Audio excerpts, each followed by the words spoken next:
Assalamualaikum warahmatullahi wabarakatuh.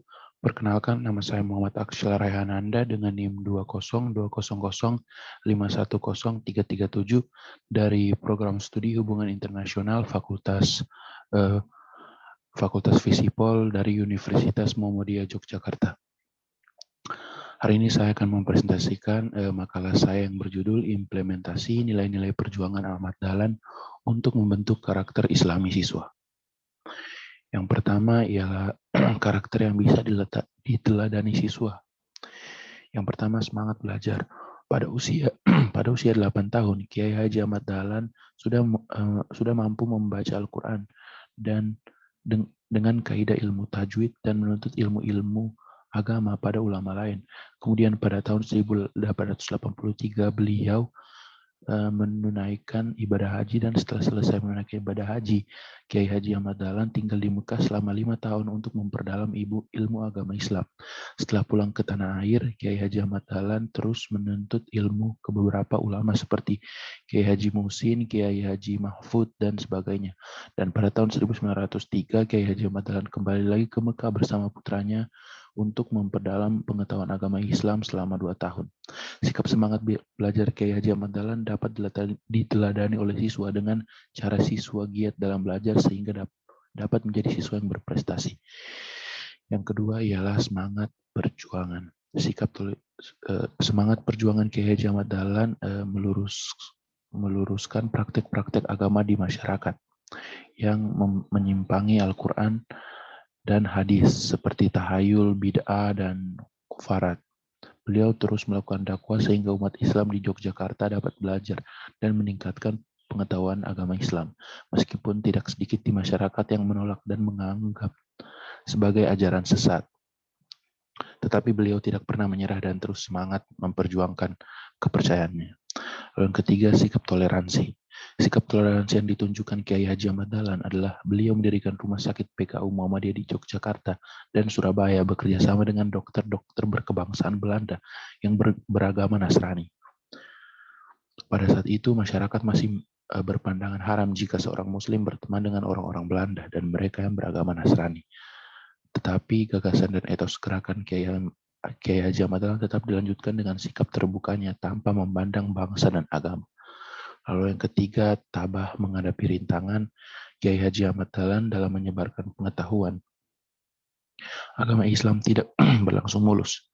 Tidak sedikit masyarakat menganggap ajaran beliau sesat karena gagasannya dianggap masyarakat meniru dari orang Belanda yang beragama Kristen. Tetapi beliau tetap melanjutkan perjuangan tersebut hingga Kiai Haji Ahmad Dahlan mengajukan surat permohonan kepada pemerintah agar Muhammadiyah diakui sebagai organisasi berbadan hukum dan disetujui pemerintah pada tanggal 22 Agustus 1914 berlaku di Yogyakarta. Lalu yang kelima, aktif organisasi. Kiai Haji Ahmad Dahlan aktif dalam kegiatan organisasi Jamiatul Khair Budi Utomo, Syarikat Islam dan Muhammadiyah di Yogyakarta. Meladani sikap aktif berorganisasi Kiai Haji Ahmad Dahlan juga dapat dilakukan siswa dengan cara mengikuti organisasi OSIS, Hizbul Waton, Kerohanian, Risma, dan lain sebagainya. Lalu yang keenam, bijak. Kiai Haji Ahmad Dahlan berusaha mengembalikan ajaran-ajaran agama Islam sesuai Al-Quran dan hadis di tengah masyarakat yang masih berpegang teguh pada tahayul, bid'ah, dan kufarat. Menyikapi kondisi yang demikian, Kiai Haji Ahmad Dahlan mengambil sikap bijak dengan rajin melakukan silaturahmi dan memberikan teladan yang baik. Beliau menjadikan silaturahmi sebagai media untuk mendiskusikan gagasannya dengan ulama-ulama yang tidak sepaham, sehingga lambat laun tercapai kesepahaman. Ahmad Dahlan juga dapat dilakukan siswa dengan cara siswa bijak dalam menghadapi masalah di lingkungan teman, siswa bijak dalam menghadapi keputusan untuk memilih kegiatan ekstrakurikuler, dan sebagainya. Lalu yang ketujuh ialah sedekah. Kiai Haji Ahmad Dahlan mendirikan rumah sakit didasari komitmen kemanusiaan yang diperuntukkan untuk kaum duafa secara cuma-cuma sebagai bentuk belas kasih beliau terhadap umat muslim. Hal tersebut menarik priai Jawa seperti Dr. Sutomo untuk bergabung dengan organisasi yang didirikan Kiai Haji Ahmad Dahlan, yaitu Muhammadiyah. Dr. Sutomo kemudian menjadi penasihat organisasi Muhammadiyah di bidang kesehatan bersama dokter-dokter dari Belanda dan mengelola rumah sakit Muhammadiyah di Surabaya tanpa digaji. Meladani sikap sedekah dan belas kasih Kiai Haji Ahmad Dahlan juga dapat dilakukan siswa dengan cara siswa mengikuti kegiatan bakti sosial dan lain sebagainya. Lalu yang terakhir dan yang tidak kalah penting ialah sifat karakter nasionalisme. Kecintaan sosok Kiai Haji Ahmad Dahlan terhadap bangsa Indonesia mendorong beliau terus berusaha dan berjuang untuk mensejahterakan masyarakat dalam berbagai bidang pendidikan, sosial, agama, dan agama. Sikap nasionalisme sangat penting diteladani oleh siswa sebagai penerus bangsa untuk mempertahankan dan menjaga keutuhan bangsa Indonesia. Lalu selanjutnya ialah perjuangan Ahmad Dahlan untuk mengembangkan karakter siswa.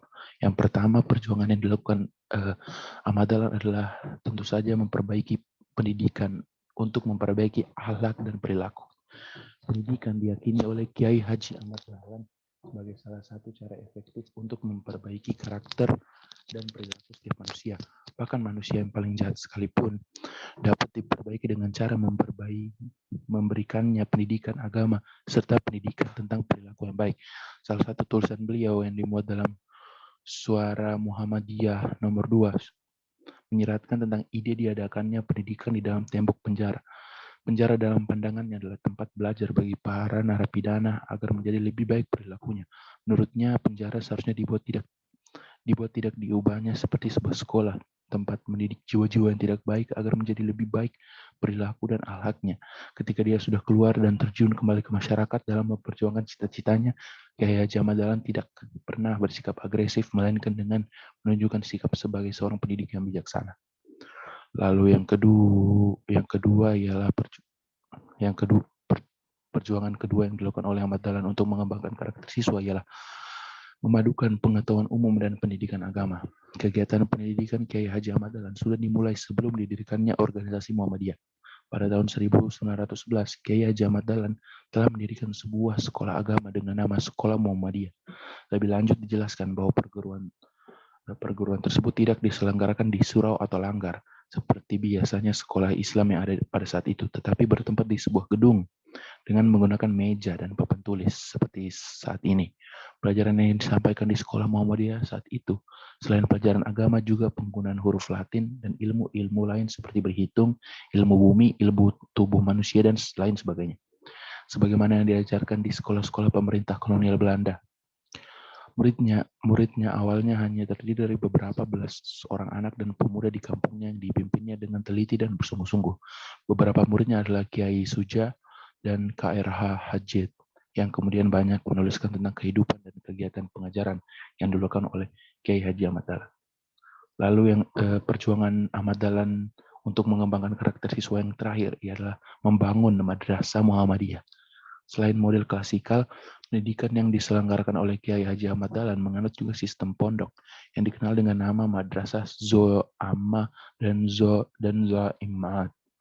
Dalam dasar dan garis-garis pendidikannya, madrasah ini bertujuan untuk mendidik pemuda laki-laki maupun perempuan supaya mempunyai faham dan kecakapan sebagai pemimpin, penasehat, atau juga sebagai sumber ilmu dan laku keutamaan Islam. Pada umumnya dari usaha Muhammadiyah khususnya. Pondok ini semacam boarding school yang tingkatannya lebih tinggi dari mu'alimin dan mu'alimat yang masih ada saat ini, atau setingkat diploma. Mereka yang lulus dari sini akan disebarkan sebagai juru dakwah di daerah. Untuk mencapai tujuan tersebut, maka yang dilakukan adalah menanamkan pengertian dan kecakapan hidup sesuai tuntunan agama Islam, serta semangat pengertian, kecakapan, dan keringanan untuk menjalankan pengajaran tentang ilmu-ilmu dan laku keutamaan dari agama Islam dan dari usaha Muhammadiyah. Hal yang terakhir ialah kesimpulan. Kiai Haji Ahmad Dahlan berjuang memadukan pendidikan agama sebagai bagian yang tidak terpisahkan dari pengetahuan umum di sekolah. Ide menggabungkan antara pengajaran agama dengan pengetahuan umum diwujudkannya dengan mendirikan sekolah Muhammadiyah yang mengajarkan agama dan pengetahuan umum secara bersama-sama. Kiai Haji Ahmad Dahlan menganggap pengajaran agama di sekolah secara teratur mendesak untuk segera dilakukan dalam rangka memberikan pendidikan moral bagi para siswa. Pemikiran pendidikan tersebut dilatar belakangi oleh kondisi pendidikan barat yang diselenggarakan oleh pemerintah kolonial yang berjalan sangat lambat dan diskriminatif, serta kondisi pendidikan Islam yang memprihatinkan. Sifat diskriminatif pendidikan penelitian pemerintah kolonial terletak pada perbedaan pelaksanaan pendidikan bagi pribumi dan orang-orang keturunan Belanda sendiri. Politik gradualisme sengaja dilakukan oleh pemerintah Belanda dalam penyelenggaraan pendidikan. Penyelenggaraan pendidikan yang sengaja dibuat sangat lamban serta membiarkan penduduk Indonesia dalam kondisi pendidikannya tidak mengalami kemajuan. Pendidikan Barat hanya diperuntukkan bagi orang-orang keturunan Eropa dan beberapa pribumi yang dengan berbagai kriteria. Mungkin sekian dari saya. Wabillahi taufiq wal hidayah. Mohon maaf jika ada kesalahan kata. Wassalamualaikum warahmatullahi wabarakatuh.